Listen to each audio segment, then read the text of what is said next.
دروازې سره تر غاړې دروازې ته د چا په غم کې ژاړې دروازې. دروازې سره تر غاړې دروازې ته د چا په غم کې ژاړې دروازې. او برابر د یم په غم باندې شریک وران کندړ باندې ولاړې دروازې. دې سازش کې د هوا لاسونه شته د هوا سره چې ولاړې دروازې. او هغه څه چې غم یې هم دی مرور داسې زه یم لکه شاړې دروازې.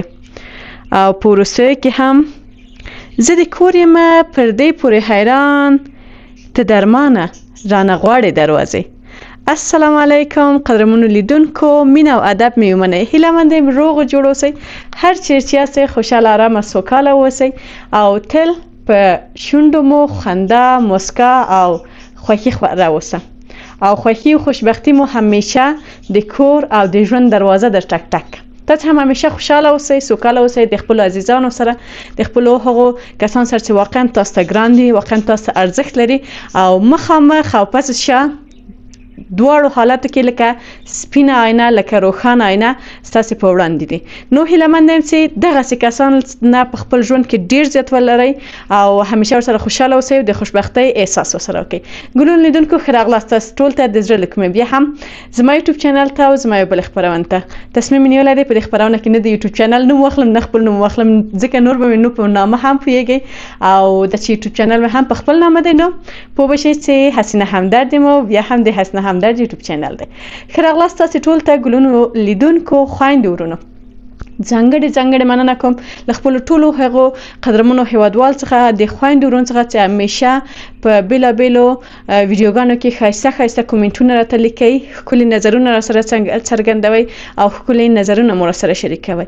او ځانګړې مننه کوم چې په نور د سوشل میډیا په نورو برخو کې فیسبوک سول یا هم نور واتساپ کې چې کومې ملګري راسره دي همیشه راته ښایسته مسیجونه کوئ او زما د یوټیوب د خپرونو په هکله خپل نظرونه راسره شریکوئ.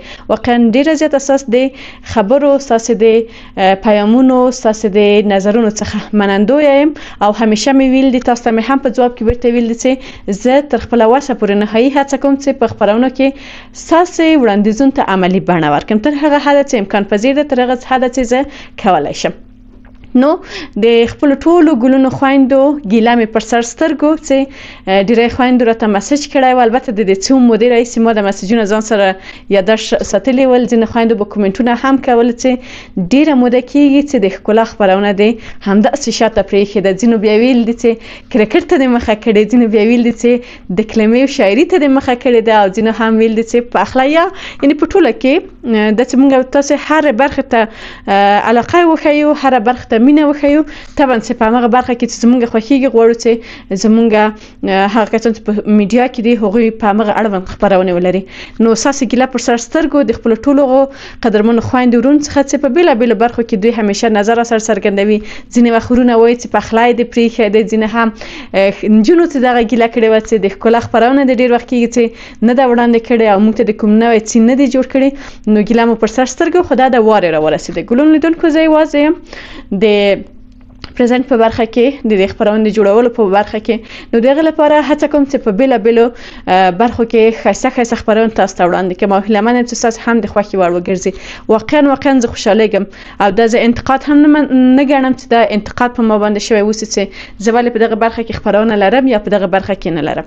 ولې زه واقعا احسانمنده یم چې تاسې زه در باندې ګرانه یم، زما خپرونې مو خوښیږي او غواړم چې په بېلابېلو برخو کې زه کار وکړم او خپرونه تاسو ته وړاندې کړم. نو ګلونو خویندو دا ده راورسېدله د ښکلا د خپرونې برخه. اصلي خبره مې چې کوله دا ده چې په نوبت سره به هر خپرونه ثبتېږي جوړېږي، به هر وخت امکانات یې وله زه کوشش کوم په هغه برخه کې په هغه وخت کې 2-3 خپرونه یو ځای په همغه برخه کې ثبت کړم او په وار تاسو ته خپرې کړم. ځینې وخت بیا دغه فاصله لږ څه اوږده کېږي، ځینې وخت بیا لنډېږي، یعنې په یوه اونۍ کې 4-5 خپرونې د پخلي مې هم پخلی له حسینې سره تاسو ته اپلوډ کړي دي. ځینې وخت هم همداسې د ښکلا یاره خپرونه چې ده. نو مصروفیتونه د ژوند شته دي، ولې زه خوشحاله یم، کوشش کوم چې په هره برخه کې څه وکړی شم تاسو ښایسته خپرونې اپلوډ کړم او ستاسو د ملتیا په هیله یم.